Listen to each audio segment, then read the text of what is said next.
साहेब, आज नाशिकला जोरदार शक्तीप्रदर्शन महाविकास आघाडीकडून करण्यात येणार आहे.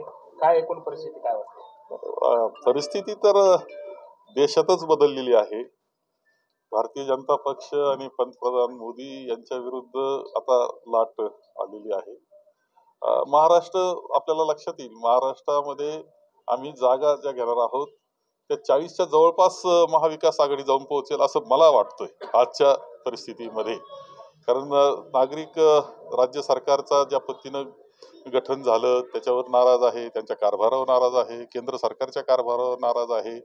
आणि नाशिकचं म्हणाल तर नाशिकचा शेतकरी हे तर पूर्णपणे अत्यंत कठीण परिस्थितीतून त्यांचं जीवन चाललेलं आहे. कांद्याचं म्हटलं, कांद्याची निर्यात बंदी उठवल्याचं अजून तरी परिपत्रक आम्हाला पाहायला मिळालं नाही. तुम्हाला कधी तो मिळाला असेल तर मला माहित नाही.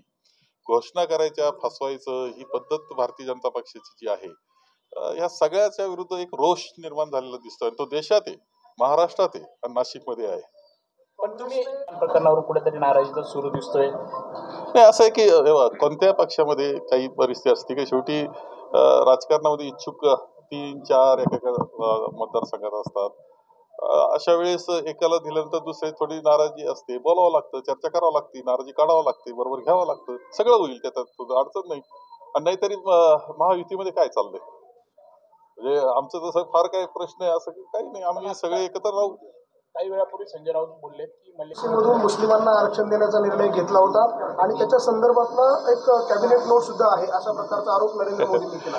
खरं म्हणजे मला एक समजत नाही की पंतप्रधान आहेत ते देशाचा पंतप्रधान हा सर्वांचा असतो आणि त्यांनी ज्यावेळेस निवडणुका येतात त्यावेळेस हे सांगितलं पाहिजे की आम्ही 5 वर्षात 10 वर्षात काय काय काम केलं, पुढच्या काळामध्ये आम्ही काय काम करणार आहोत, हे सांगून मतं मागितले पाहिजे. ही खरी पद्धत आहे. दुर्दैवानं आज त्यांची जी घसरण चाललेली आहे आणि त्यामुळे ते जे गडबडले आहे, त्यामुळे विषय कशा पद्धतीनं वादावर नेता येईल आणि विशेषतः धार्मिक वादावर कसं नेता येईल हा प्रयत्न त्यांचा आहे. त्यांना असं वाटतं की मुस्लिमांच्या विरुद्ध रोष दाखवला की हिंदू मतं गठीत होतील, हे त्यांना जे वाटतं तो अंदाज त्यांचा फसणार आहे. या पद्धतीनं खरं म्हणजे माननीय पंतप्रधान पद आहे त्यांचा सन्मान आम्ही करतो, परंतु त्यांचं जे वागणं आहे ते गावावरच्या पारावर बसलेल्या माणसासारखं आहे. त्यांचा जो काही आरोप आहे, काँग्रेसने असा प्रयत्न केला होता कर्नाटकमध्ये, काँग्रेसने केलं देखील कर्नाटकमध्ये. नाही, असं आहे की याच्याबद्दल तुम्हाला माहिती आहे का, प्रत्येक समाजामध्ये, प्रत्येक धर्मामध्ये काही ज्या आहेत जाती, त्याच्यातच जाती आहे, त्याच्यात ओबीसी हे प्रकार सगळ्या याच्यामध्ये आहेत, सर्व धर्मामध्ये आहेत. आपण आरक्षणाचं ज्यावेळेस चर्चा करतो मुस्लिम समाजाला, याचा अर्थ धर्माला नाही आरक्षण देत, त्या जातींना आपण देत असतो. त्या समाजामध्ये, त्या धर्मामध्ये असलेल्या ज्या जाती, पोट जाती असतात त्यावर आधारित या गोष्टी आहेत. त्यांना खरं म्हणजे या देशाचं म्हणजे दुर्दैव, या निवडणुकीचं दुर्दैव असं आहे की पंतप्रधान फक्त धर्मावर बोलतात आणि त्यांना असं वाटत असतं की धर्मावर बोललं की आपले मतं गोळा होतील. आता ही स्ट्रॅटेजी 2 वेळेस चालली, आता फसणार आहे. महायुतीच्या अनेक ठिकाणी उमेदवार ठरत नाहीत, काय वाटते? गडबडच झालेली सगळी त्यांची.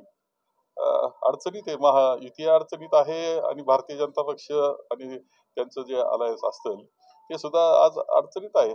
जनतेमध्ये इतका प्रचंड रोष आहे की ते निर्णयच घेऊ शकत नाही कोण उमेदवार द्यावा याचा. काँग्रेसचा जाहीरनामा अर्बन नक्षल एक्सरे आहे असं म्हणतात. खरं सांगतो, पंतप्रधान पदाला न शोभणाऱ्या अशा काही गोष्टी दुर्दैव माननीय पंतप्रधान बोलत असतात आणि दिशाभूल करण्याचा प्रयत्न करतात. आपली बेरोजगारी असेल, आपली महागाई असेल, याच्यावर त्यांनी बोललं पाहिजे. देशामध्ये अर्थव्यवस्था सांगतात 5व्या क्रमांकाला, पण दरडोई उत्पन्न किती म्हटलं तर 140वा नंबर आहे आपला जगामध्ये दरडोई उत्पन्नाला. अर्थव्यवस्था 5व्या क्रमांकाला म्हणता म्हणजे इंग्लंडच्या बरोबर.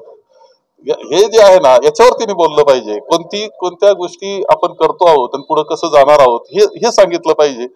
ते सोडून द्यायचं आणि कुठतरी दिशा, लोकांच्या विचाराची दिशा जी आहे की रोजगाराच्या संदर्भात, महागाईच्या संदर्भात जे रोजच्या प्रश्न आहेत, लोकांचे व्यथा आहेत, समस्या आहेत, त्यावर लक्ष केंद्रित होऊ द्यायचं नाही.